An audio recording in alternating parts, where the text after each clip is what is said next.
Everyone, आप सभी लोग परिचित होंगे इस बुक से। ये है आदित्य प्रकाशन की सामान्य हिंदी की बुक। ये सभी परीक्षाओं के लिए, जो भी कॉम्पिटिटिव एग्जाम होते हैं सबके लिए बहुत ही जो है ज़रूरी बुक है। ये या तो आदित्य प्रकाशन, लूसेंट, इन्हीं बुक से ज़्यादातर क्वेश्चंस आते हैं। उसमें आदित्य प्रकाशन तो बहुत ही ज़्यादा इंपॉर्टेंट बुक है।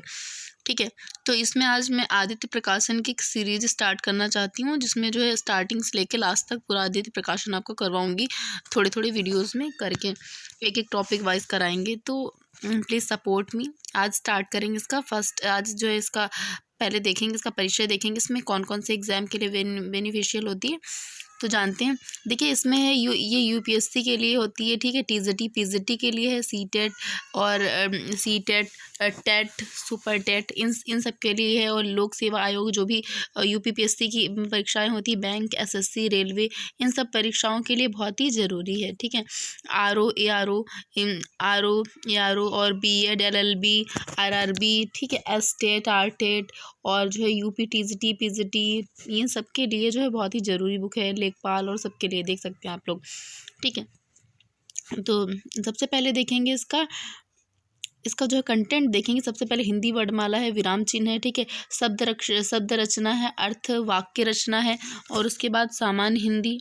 उसके बाद जो है यहाँ पे सामान्य हिंदी मतलब यहाँ पे शब्द रूप दिए गए, संधि दिया है, समास दिया है, क्रिया दिया है, एंड अनेकार्थक शब्द दिया है, विलोम शब्द दिया है, पर्यायवाची शब्द दिया, मुहावरे एवं लोकोक्तियाँ दिया है, तत्सम एवं तद्भव, देशज, विदेशी, वर्तनी, अर्थबोध शब्द दिए गए, हिंदी भाषा में प्रयोग होने वाली अशुद्धियाँ दी गई, उत्तर प्रदेश की प्रमुख बोलियां दी गई, कौन कौन सी बोली कौन कौन से क्षेत्र में बोली जाती है, अनेक शब्दों के लिए एक शब्द, रस, छंद, अलंकार, विशेषण, विशेष, भाषा विज्ञान, हिंदी गद्य, पद्य एवं रचनाकार। ये भी 1-2 नंबर के एग्जाम्स में पूछ लिए जाते हैं।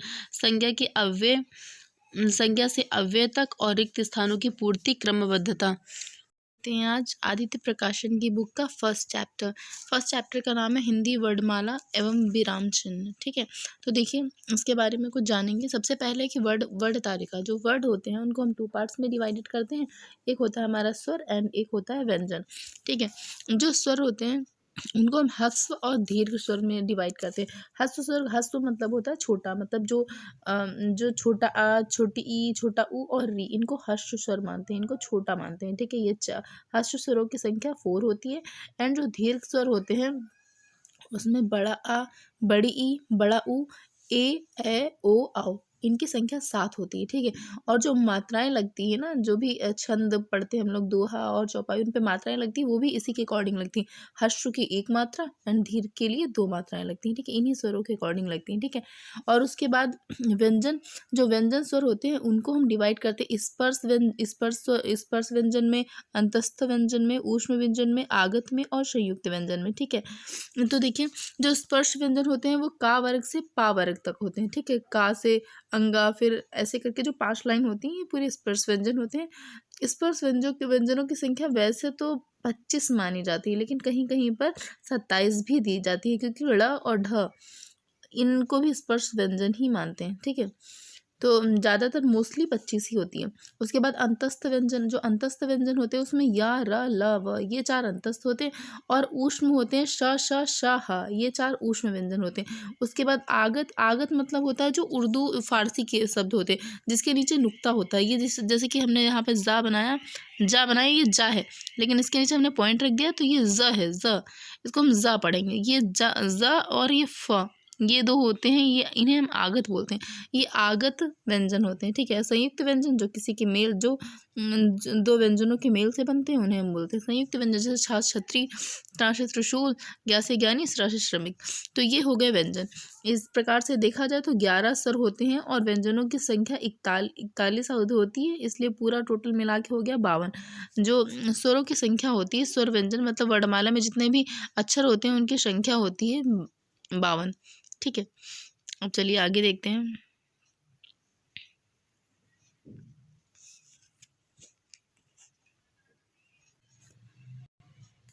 देखिए जो ये ढा, ये अड़ा और ये ढ, ये होते हैं, इन्हें उच्छित व्यंजन भी कहते हैं। और ज और फ को विदेशी भी बोलते हैं, इन्हें विदेशी भी बोलते हैं, और फारसी और आगत व्यंजन भी बोलते हैं। ठीक है, और आगे देखते हैं, एक तालिका बनी हुई है हमारे स्वरों का वर्गीकरण एवं उच्चारण स्थान, मतलब बताया गया है जो स्वर होते हैं कहाँ कहाँ से कौन कौन से स्वर बोले जाते हैं। सबसे पहले दिया गया है कि कंठ से कौन से स्वर बोले जाते हैं, तो कंठ से आ बोला जाता है। और उसके बाद बड़ा आ अगर हम कहेंगे तो आ में छोटा आ बड़ा दोनों ही आ जाएंगे। उसके बाद मौखिक मतलब आ और आ। उसके बाद जो आगत स्वर होते हैं आ ये भी जो है कहाँ कंठ से ही बोले जाते हैं, ठीक है। एंड जो तालव्य स्वर होते हैं, तालु से मतलब मुंह के जो भीतर की छत होती है उसका पिछला हिस्सा, मतलब गर्दन के थोड़ा आगे का हिस्सा, उससे कौन कौन से स्वर बोले जाते हैं, तो ई बोली जाती है, ई बड़ी ई, और इस पे अंक की मात्रा भी लगा के चंद्रबिंदु भी लगाया जाए तो वो भी बोला जाता है, ठीक है। उसके बाद मूर्धन्य मतलब होता है मुंह के भीतर और छत का अगला हिस्सा। जो तालु होता है, तालु मूर्धन्य एक ही पार्ट में होते हैं, बस मतलब एक ही लाइन में होते हैं। तालु पीछे होता है एंड मूर्धन्य आगे होता है, ठीक है। तो कंठ जो मूर्धन्य होते हैं उससे बोला जाता है री, बोला जाता है मूर्धन्य से स्वरों में। और कंठ प्लस तालु से मतलब कंठ तालव्य, ये ए होते हैं। और ओष्ठ कंठोष्ठ, ये ओ और औ होते हैं। और ओष्ठ से ऊ बोले जाते हैं, ऊ छोटा ऊ एंड बड़ा ऊ, ठीक है। मुझे तो ना इसका सबसे बेस्ट लगता है कि जो संस्कृत के सूत्र होते हैं ना, आकु हा विसर्जनीया नाम कंठा, मुझे तो सबसे बेस्ट ये लगता है। इससे जो बहुत आसानी से याद हो जाता है, मतलब सारे स्वर सारे व्यंजन सब एक ही लाइन में याद हो जाते हैं। एक छोटा सा मतलब एक वर्ड याद कर लो, उसी में सारे आ जाते हैं। ई को मतलब उसे तालु को याद करने के लिए ई चू ऐशा नाया नाम तालु, मतलब ई बोला जाता है। चू मतलब चा वर्ग पूरा बोला जाता है, या बोला जाता है। एंड सा से सलजम होता है वो बोला जाता है। और उसके बाद ये सारे तालु से बोले जाते हैं। तो संस्कृत में अगर आप याद करना चाहें तो संस्कृत के सूत्रों से बहुत ही अच्छे से इजीली याद कर सकते हैं, ठीक है। उसके बाद चलिए देखते हैं कि हिंदी वर्णमाला पुनः विरलोकन, ठीक है, मतलब इसका थोड़ा सा हम जो है रिवीजन करते हैं। क्या होता है इसमें जिन वर्डों का उच्चारण बिना किसी अवरोध के तथा किसी दूसरे वर्ड की सहायता से होता है उसे क्या कहते हैं, तो उसे स्वर कहते हैं, ठीक है।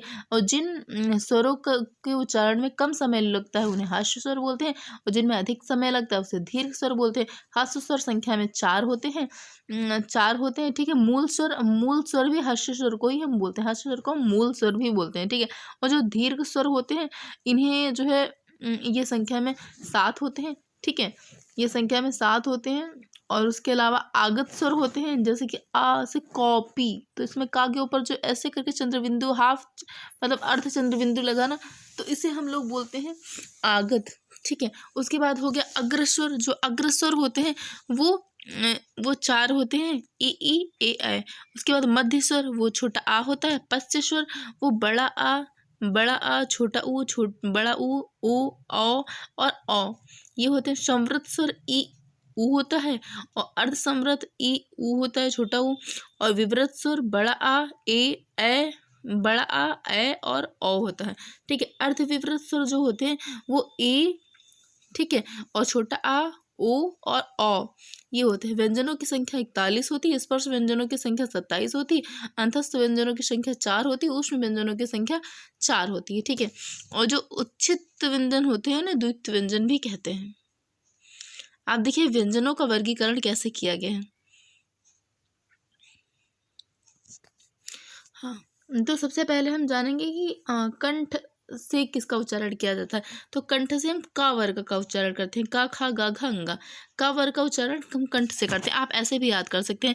एक हम यूट्यूब पे मैंने एक वीडियो देखी थी, कोई मैम पढ़ा रही थी तो उन्होंने फॉर्मूला बताया था KTM DO, मतलब जैसे कि का कंठ मतलब के, कंठ मतलब यहाँ पे हम लिख सकते हैं के, ठीक है। तो ये कंठ हो गया के। और तालु मतलब टी, ठीक है। और मूर्धन्य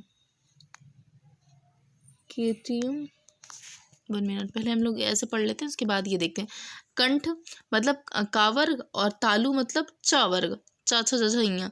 फिर टा अड़ा इसे हम बोलते हैं मूर्धन्य, ठीक है। उसके बाद दंत तथा न, और फिर ओष्ठ पफ मा।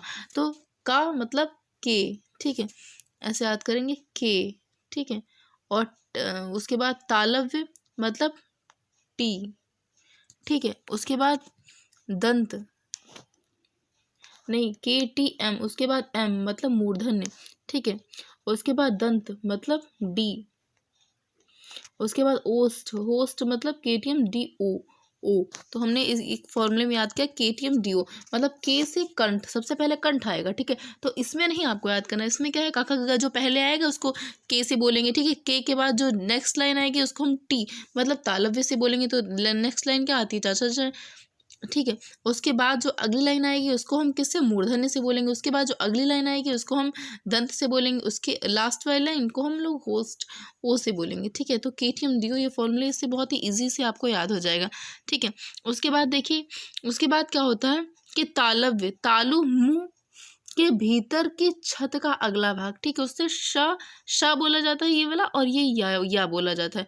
और दंत और मसूड़ों से मिलकर के दंत मूल से बोला था, उसमें ये संस्कृत में है दंत मूल। इसमें श और र, सा, रा और ला बोला था। और दंतोष्ट मतलब ऊपर के दांत और निचला होठ, इनसे बोला जाता है अपना वा। मूर्धन्य, मूर्धा से बोला था शा से षटकोण। और स्वर यंत्र मतलब कंठ के भीतर की जो स्थिति होती है, जिसे हम लोग कौवा बोलते हैं हिंदी गांव की भाषा में, हिंदी में, तो इससे बोला था हा।